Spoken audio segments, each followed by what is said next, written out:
Hello again. So this is a talk on disorders of the parathyroids, and if you haven't watched the slides on calcium metabolism, I would definitely watch calcium regulation, just because it's going to give you a nice little warm-up for disorders of the parathyroids, which is really a lot of physiology, like most of endocrinology is. So what do the parathyroids do? They are a regulator of calcium levels. They secrete parathyroid hormone, and that is done to increase serum calcium. So it's normally done in response to a low serum calcium. The thyroid parafollicular C cells are the ones that secrete calcitonin, and that's sort of an opponent to parathyroid hormone, and that is done to reduce serum calcium levels. So you have parathyroid hormone and calcitonin. Primary hyperparathyroidism is increased parathyroid hormone, and that is a high PTH and a high calcium. Now, what would you think would normally happen if you have a high calcium? When you have a high calcium, you would think that you would have inhibitory feedback back to the parathyroids, and you would have low secretion of parathyroid hormone, because that's supposed to increase your calcium. So, with a high calcium, you would expect a low PTH. But when you have primary hyperparathyroidism, the PTH is constantly being released. So in primary hyperparathyroidism, you have an abnormally elevated PTH and a high calcium. Secondary hyperparathyroidism now is different. This is a normal response, and generally it's a normal response to renal diuresis of calcium. So you've got renal failure, you're peeing out your calcium, and you have a low serum calcium level. In response, your parathyroids are going to release parathyroid hormone. This is totally normal. Okay, you're supposed to get a high PTH due to a low calcium. And so secondary hyperparathyroidism is not a disease. However, if you have secondary hyperparathyroidism long enough, your parathyroids are working overtime, secreting extra parathyroid hormone, then you can get a disease. So let's say that you've had renal failure for 10 years, and because of that, you've had low calcium. And your parathyroids have been working overtime for a decade, secreting parathyroid hormone. Now you got a kidney. 6 months later, you have a high calcium, and for some reason, you have a high PTH. That's tertiary hyperparathyroidism. Your parathyroids are so used to working overtime that they don't go back to normal. And so what you've got is a primary hyperparathyroidism that's secondary to the fact that you've had secondary hyperparathyroidism so long. And so we call this tertiary hyperparathyroidism. It's increased parathyroid activity after a long period of secondary hyperparathyroidism. Clinically, laboratory-wise, it looks the exact same as primary hyperparathyroidism. However, in the patient's history, it'll be very obvious. If they've had renal failure for a long time, there you go. It's tertiary, not primary. So an overview of calcium regulation. We talked about this in the calcium regulation section. So just an overview here. Primary mediators of serum calcium are parathyroid hormone and calcitonin. Primary organs in play are the parathyroids, bones, small bowel, and kidney. Serum calcium is tightly regulated between 9 and 10.5 milligrams per deciliter. If you have a patient that's hypoalbuminemic, so a patient that's got low albumin levels, you're going to need to correct the calcium formula. Patients who have low albumin levels will have falsely low reported calcium levels. So you need to correct. If it's less than 4, you have to correct. So if a patient has a calcium level of 10 and an albumin level of 3, which would be low, you'd have 10 plus 0.8 times 4 minus 3. 4 minus 3 is 1. 0.8 times 1 is 0.8. And the patient's calcium level would be actually 10.8, which puts them at a slightly hypercalcemic state. So you have to correct. Calcium stabilizes neuronal membranes and discharges, and this is an important function, probably the most important function next to bone mineralization of calcium. And so significant disturbances of calcium will always lead to neurologic symptoms. Most mild disturbances of calcium, however, are asymptomatic, and about 50% will be discovered incidentally on labs drawn for another reason. Okay, so hypercalcemia, what is it? It's an elevated serum calcium level of greater than 10.5.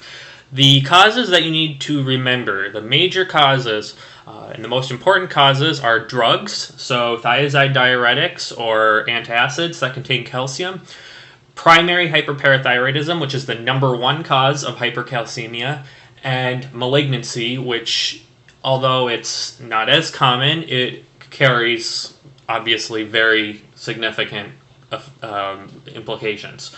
So in primary hyperparathyroidism, you've got a parathyroid that's just releasing too much parathyroid hormone. So you've got high calcium, but despite of that, a high PTH. So high PTH, high calcium.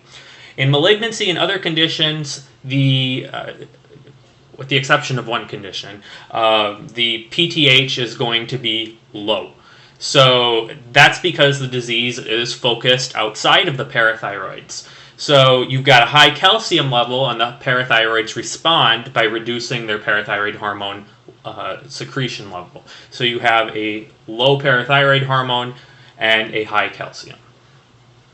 So provided that the patient is stable, provided that they aren't unresponsive or severely dehydrated, the best first step is going to be to get a PTH level. This is the best first diagnostic step.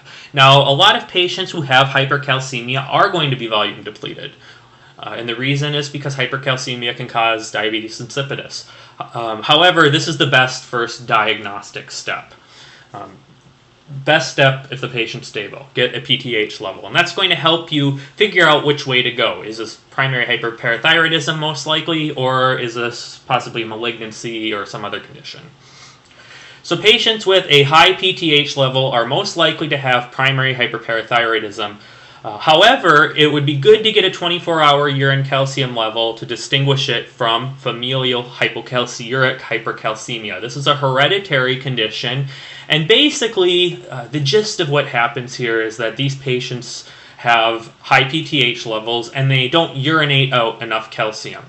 So what you're going to get is this 24-hour urine calcium. In patients with primary hyperparathyroidism, the 24-hour urine calcium level should be normal or high.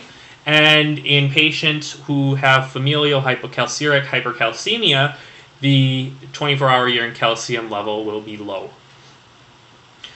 But you should know that if a patient has high PTH and high calcium, the most likely cause is primary hyperparathyroidism because it's way more common. Patients with a low PTH level, they have malignancy until proven otherwise. You have to work these patients up for malignancy. Now, there are other causes of low PTH and high calcium, and some of those include hyperthyroidism, acromegaly, or growth hormone secreting tumor, or a decrease in cortisol. But you should always consider malignancy.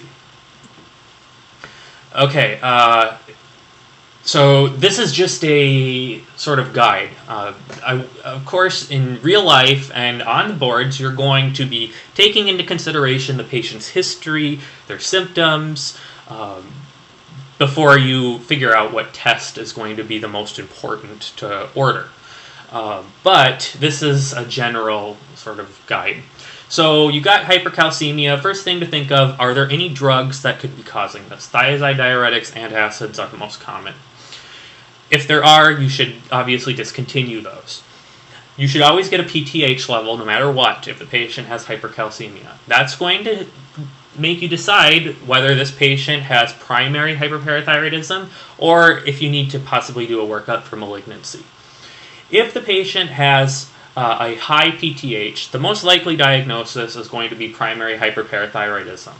However, you want to distinguish it from familial hypocalcemic hypercalcemia. That should say hypocalcemic hypercalcemia. Once again, I screwed up my writing. Okay, familial hypocalcemic hypercalcemia. That's going to be based on the 24-hour urinary calcium level. So if the patient has a low 24-hour urine calcium, which you would expect in a normal patient who's got high serum calcium, that they should be peeing out that calcium too. If they've got a low low urinary calcium, that is pointing you towards familial hypocalcemic hypercalcemia. And the treatment for that is going to be a restricted calcium diet, hydration, and loop diuretics. If they have a high 24-hour urine calcium, which is actually normal because they've got a high serum calcium, so they should have a high urinary calcium, then the patient has primary hyperparathyroidism, which is the #1 cause of hypercalcemia. The treatment for this is pretty much the same. Loop diuretics, restricted calcium diet. However, there is surgical treatment, and that is a parathyroidectomy. So you should definitely consider surgical removal, especially if the patient is pregnant or if they have failed medical therapy. Now, how about if the PTH level is low? If the PTH level is low in the presence of hypercalcemia, which it should be, if it's low, that's going to exclude primary hyperparathyroidism. And so you have to think malignancy or some other cause. And malignancy is a big deal, so you should be doing some workups for malignancy. Some of the things that can cause hypercalcemia that are malignant are the things that can either break down bone, so bone metastases, or the things that release a compound called parathyroid hormone resembling protein, PTHrP.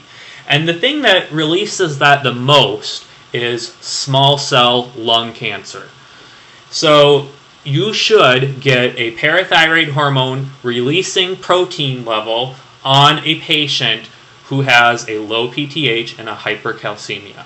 And if it's high, if the PTHrP is high, that points to a likely small cell lung carcinoma. Another thing you can do, let's say the patient has a 40-pack year smoke history, you can get a chest x-ray, and you can do a workup for lung cancer that way. So you can work it up in a different way. But PTHrP would be the most accurate to detect that you have a possible malignancy that's secreting PTHrP. Normally, it's only malignancies that secrete PTHrP. An alkaline phosphatase level is going to be important to see if you have anything that's breaking down bone. So bone metastases, particularly from the breast, and multiple myeloma are going to go into the bone. So alkaline phosphatase level will be good to see if you have to look for anything in the bone. And it would be high. A femur x-ray or any long bone x-ray, I suppose the humerus would be good too, is good to detect possible multiple myeloma. You'd see a salt and pepper-like appearance of the bone. And calcitriol would be high in lymphoma or sarcoidosis. And there are other tests you can do, but of course you do this based on suspicion. If it's a woman who's recently had breast cancer or had breast cancer 3 years ago, then you're going to go towards that alkaline phosphatase level. If it's somebody with a 40-pack year smoke history, you're going to go towards a chest x-ray or more accurately, a PTHrP level. Okay, and then if all of those are negative, you've excluded malignancy, then you can consider other causes such as hyperthyroidism, adrenal insufficiency, or acromegaly. Now, if the patient has symptoms of hyperthyroidism in addition to hypercalcemia, then of course the first thing you're going to think of is hyperthyroidism, not the last thing. So that's why I'm telling you this is a guide. This is not an order of things that you have to do. So if the patient has symptoms of adrenal insufficiency and they have hypercalcemia, that can be another cause of hypercalcemia, so you'd want to get a cortisol level. Okay, so you got your urinary calcium and your parathyroid hormone level, and they both come back high. What do we know from that? Well, if you have a high calcium level, we would expect under normal circumstances you should have a low parathyroid hormone level because that would be a compensatory mechanism. But if you have a high parathyroid hormone level, then you know that that parathyroid hormone level, that high parathyroid hormone level, is what's behind your high calcium. And that means that you have a primary hyperparathyroidism. The parathyroids are working too much. They're excreting too much parathyroid hormone, and that's the cause for your high calcium. Now, this is usually idiopathic. Typically, when a patient has primary hyperparathyroidism, we really don't know what caused it. It just happened. However, in some cases, it is due to a genetic cause, and that genetic cause is part of a syndrome, and that's called the multiple endocrine neoplasia syndrome. There are 3 different types of multiple endocrine neoplasia. Well, really 2, but then the second one is divided into 2 subtypes from there, so we have 3 types of multiple endocrine neoplasia. This is MEN1, MEN2A, and MEN2B. It's MEN1 and MEN2A that cause parathyroid hyperplasia. So MEN1 is your 3 Ps: pituitary adenoma, parathyroid hyperplasia, and pancreatic tumors. MEN2A also has a parathyroid hyperplasia, but it is associated with medullary thyroid cancer and pheochromocytoma. MEN2B is not associated with parathyroid hyperplasia. It, like MEN2A, has the medullary thyroid cancer and the pheochromocytoma, but MEN2B also has a marfanoid habitus and mucosal neuromas. That's the one they thought Abraham Lincoln had because he was so tall, he had those bumpy lips, and then there was a family history of cancer. I think his sister and his mom both died of some kind of cancer. So we didn't know about multiple endocrine neoplasia back then, but looking back, it's always fun to look back at historical figures and try to figure out what they died from, but that's what people think he has. Just a theory. Primary hyperparathyroidism, even when we don't know the cause, it still is the #1 cause of hypercalcemia. So what winds up happening is these patients have repeated bouts of hypercalcemia, and we just decide, all right, we're going to take out X amount of their parathyroid tissue, and that winds up fixing the problem. So like I said, most of the time it's idiopathic. Occasionally it is related to one of these endocrine syndromes. The symptoms of hyperparathyroidism, or the symptoms, they're really just the symptoms of hypercalcemia. So unlike with the thyroid problems where you can get a goiter, and that's due to the fact that the thyroid is being affected, when the parathyroids are affected, it really doesn't cause any symptoms in and of itself because the parathyroids are so small. It doesn't take a whole lot of it doesn't take a whole lot of growth for them to really cause the problems, and so you're not going to have any symptoms in your neck like you would with the thyroid. So your symptoms are going to be only related to the hypercalcemia. And anytime you have hypercalcemia for whatever cause, the symptoms can be remembered by this mnemonic: stones, bones, moans, and psychiatric overtones. So the stones is referring to the fact that you're forming kidney stones, and that's because you're peeing out calcium. So you have more calcium in your urine, then you're going to have more stones, because remember that stones are typically formed from calcium. Why do you get fractures, weakness, and bone pain? That's because you have excess parathyroid hormone, and parathyroid hormone demineralizes bones. So your bones are going to be weaker, they're going to fracture, and those microfractures can cause bone pain. If you've ever gotten like one of those hairline fractures, stress fractures, they're really painful.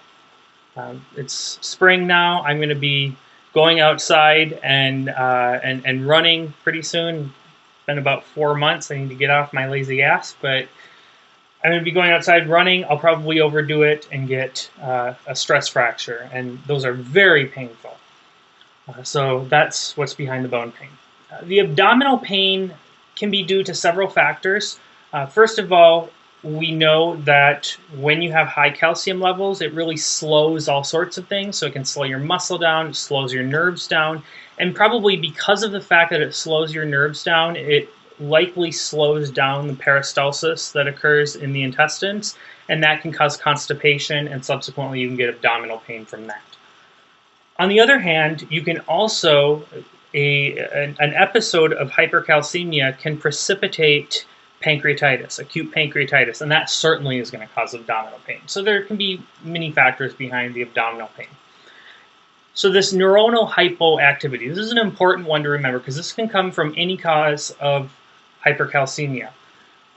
A good principle to remember this by is that calcium stabilizes the nerves. So if you have a high calcium level, your nerves are going to be overstabilized. That's just my own word for it, overstabilized or underactive. They're not going to be able to depolarize as much. And so as a result of that, you get this neuronal hypoactivity associated with high calcium levels. And you get confusion, lethargy, possibly coma. On the other hand, if you have low calcium levels, then the neurons are going to be sort of frayed out and hyperactive, and they're going to be depolarizing more. And that can cause things like seizures and tetany. So the nephrogenic diabetes insipidus, where does this come from? Most patients will have this to some degree or another, and the reason for this is because calcium is a competitive inhibitor of antidiuretic hormone. And so most of these patients with hyperparathyroidism, they're going to be also to some degree dehydrated because they're going to be peeing more.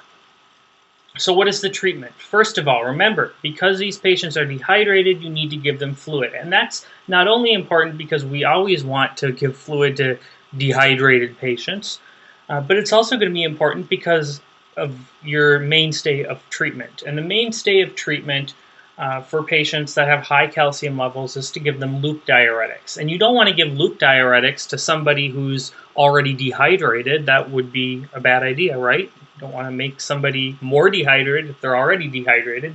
So we want to give the patient with hypercalcemia, we want to give them fluids first, and that's going to also help to some degree because they'll be peeing out more calcium since they have more fluids. But then we also give them the loop diuretics. And that is going to have a calciuric effect itself. So you give them fluids and you give them loop diuretics. And you want to give them fluids, like I said, for two reasons. One, it helps lower the calcium level itself. Two, they're already dehydrated, so you want to rehydrate them, especially because you're giving them loop diuretics. All right, so fluids, loop diuretics for hypercalcemia. What else can you do? Well, you can give bisphosphonates. That will have more of a long-term effect. However, they take a while to work. So alendronate and abandronate typically take around 2 or 3 days to work. I believe they're given like subdermally, like a little injection, kind of like insulin. So that will take some time. That's not going to, if the patient has a really high calcium level, that's not going to be your treatment immediately. What you can do if they have a very, very high calcium, let's say maybe they're comatose and this is emergent that we get the calcium level down, what you can do is give them IV calcitonin. That will really drop the calcium level. And so you have to be really judicious with giving IV calcitonin. But in emergent situations where you just cannot wait for them to diurese all that calcium out, then you can give IV calcitonin, but you need to do this very, very carefully because you can cause a severe hypocalcemia if you give too much of it. The long-term definitive treatment for primary hyperparathyroidism is surgical. So you would do a parathyroidectomy. Essentially what they do is, I stood in for one surgery before where they did a parathyroidectomy, but they remove the parathyroid tissue and then they keep getting parathyroid hormone levels until it normalizes. So that's the definitive treatment for primary hyperparathyroidism. And it makes sense because the problem that's behind this is parathyroid hyperplasia. So we want to remove that excess parathyroid tissue. Treating other causes of hypercalcemia, if you have a patient with familial hypocalciuric hypercalcemia, you use loop diuretics. In patients with malignancy, you need to get a full workup, and that includes PTHRP, serum alkaline phosphatase, serum calcitriol, femur X-ray, multiple myeloma workup, and so forth. Okay, hypocalcemia. So hypocalcemia is a low serum calcium level, that'd be less than 9. And causes that should be immediately considered are a past thyroidectomy. So remember that the parathyroids are intimately related with the thyroids. And sometimes when the thyroid is taken out, let's say if the patient has severe Graves' disease, the parathyroids may be accidentally removed as well, or they just weren't preserved. So the result is that you can get hypoparathyroidism. And so that is actually the number one cause of hypocalcemia. Vitamin D deficiency is another common cause of hypocalcemia, and this would be more related to malnutrition. And renal failure, because you could, in renal failure, you're going to increase your excretion of calcium. Okay, so provided that the patient is stable, the best first step is going to be to get a PTH level. This is the same as in hypercalcemia. Provided the patient is stable, you get a PTH level. Now, stability in a patient who's hypocalcemic will look a little bit different. I mean, the things that can go wrong, the symptoms of hypocalcemia are different. But as long as the patient is stable, you're going to get a serum PTH level. Now, what would you expect in hypocalcemia? You have a low calcium. In a normal patient, you should have a high PTH level. If the patient has a low PTH level, then that shows that there's a problem with the parathyroids. Perhaps they're not there. So that would be a past thyroidectomy, which you should know based on the patient's history. It could also be indicative of hypomagnesemia. And hypomagnesemia causes a decreased PTH because magnesium is necessary for the release of parathyroid hormone. So the parathyroids actually need magnesium to release parathyroid hormone. So hypomagnesemia can cause hypocalcemia. And it would be a low PTH because you can't release the parathyroid hormone because it needs magnesium to be released. If, on the other hand, you have a high parathyroid hormone, that says that it's outside the parathyroids. And so in that case, that's more consistent with renal failure, which you should be able to note based on the patient's labs. Do they have a high BUN, high creatinine? Do they have other electrolyte abnormalities? Do they have other symptoms related to renal failure? Or do they have a vitamin D deficiency? And that would be more likely if the patient has intact renal status. So this is another way that you can sort of go through for hypocalcemia. So first, think of drugs. Loop diuretics, remember we use those in hypercalcemia to lower the calcium level. Well, loop diuretics are also used in patients with congestive heart failure. So loop diuretics can be a cause of hypocalcemia. EDTA is a chelator for mercury. Calcitonin, foscarnet is an antiviral that's commonly given. And chemotherapy. Those can all cause hypocalcemia. And so a parathyroid hormone level would be the best first step. If it's low, then that's pointing towards that the patient has had a thyroidectomy and does not have intact parathyroids. You should, though, look at your magnesium level because that's an easily correctable cause of hypocalcemia. If the patient indeed has hypomagnesemia, you're going to treat them by correcting the magnesium with PO or IV magnesium sulfate. And you should, of course, also give them a little bit of calcium as well. And then you'll want to recheck after you've given them the magnesium sulfate.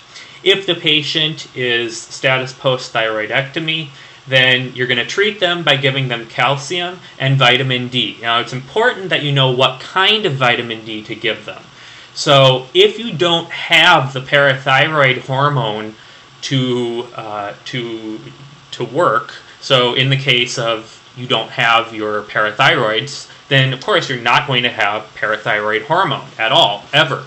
So you need to give them calcitriol, the active dihydroxy 125 vitamin D. And that's going to be what replaces the vitamin D.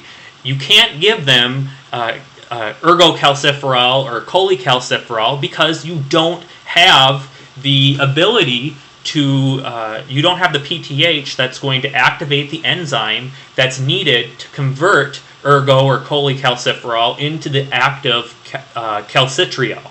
So you're going to need to give these patients calcitriol, vitamin D, not ergo or cholecalciferol. So calcium and calcitriol replacement. On the other hand, if the patient's PTH level is inappropriately high, then you're going to, appropriately high, then you're going to first check the kidneys to make sure they're working. On the USMLE, normally you're going to be given the renal function levels. If they have a high BUN and a high creatinine, that suggests renal failure. And so your diagnosis then will be hypocalcemia secondary to renal failure. And in this case, you're going to, again, give them calcitriol, not cholecalciferol or ergocalciferol.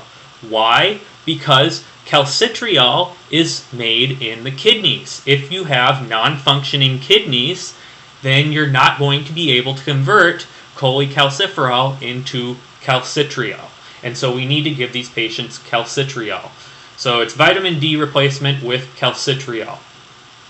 If their renal function tests are normal, you're going to order vitamin D levels. We want to know, are these patients vitamin D depleted?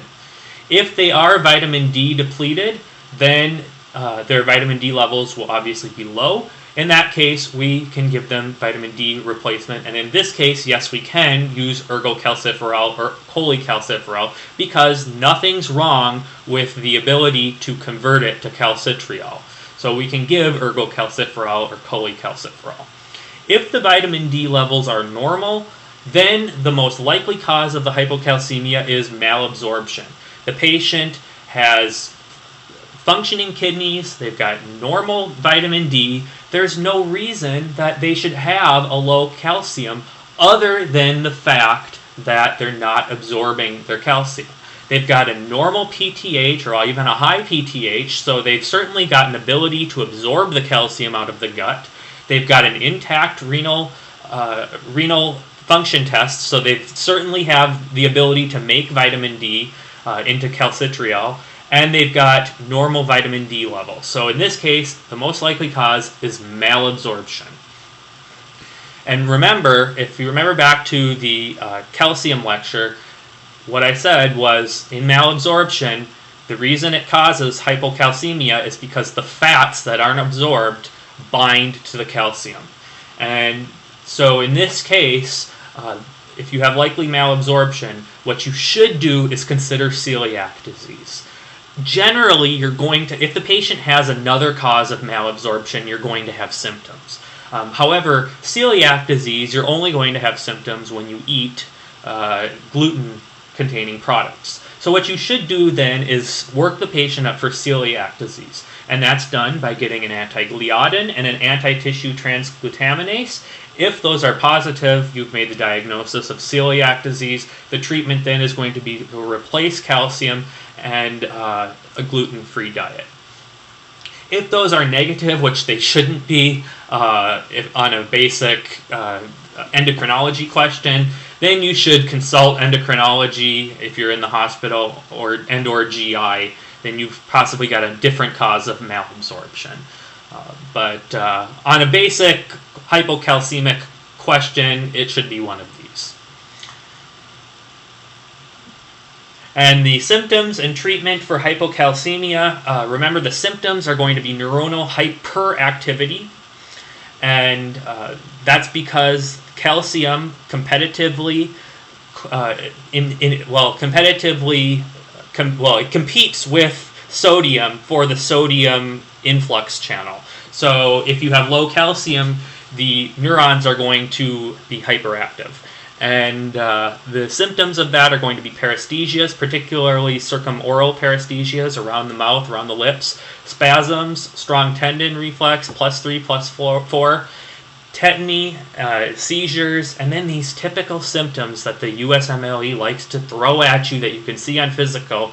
I've personally never seen in real life, and I don't know anybody who's ever seen them, and I've had 70, 80-year-old doctors who've never seen these. That's Schwastek's and Trousseau's sign. Schwastek's sign is when you percuss the zygoid bone, which is right below the ear. you get a facial muscle spasm. And what you're doing is you're percussing the facial nerve. Trousseau's sign is if you put a sphygmomanometer cuff, a blood pressure cuff, on the patient, and as you're inflating it, you get wrist flexion. That's a positive Trousseau sign. And those are both indicative of hypocalcemia. The treatment in the short term is calcium infusion, IV with calcium gluconate. Calcium gluconate is superior to calcium chloride, in my opinion. Calcium chloride is irritable to the vasculature, and it can also crystallize. So calcium gluconate is just, in general, a better option. But either calcium gluconate or calcium chloride are fine if you get one or the other on the USMLE. And long-term, calcium supplementation with vitamin D is going to be important, making sure to treat the underlying cause, and making sure that you give them the appropriate form of vitamin D. The causes of hypocalcemia: past thyroidectomy. You'll just give them long-term calcium supplementation, vitamin D supplementation in the form of calcitriol. Magnesium deficiency, you're going to give them IV magnesium sulfate. If it's renal failure, you're going to give them vitamin D supplementation, again in the form of calcitriol, because you can't convert, because it happens in the kidneys.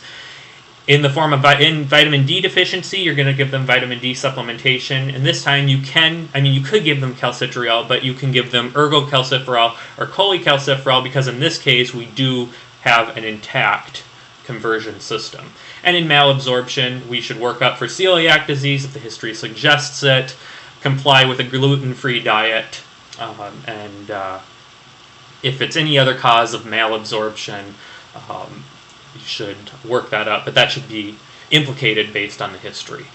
And that's it.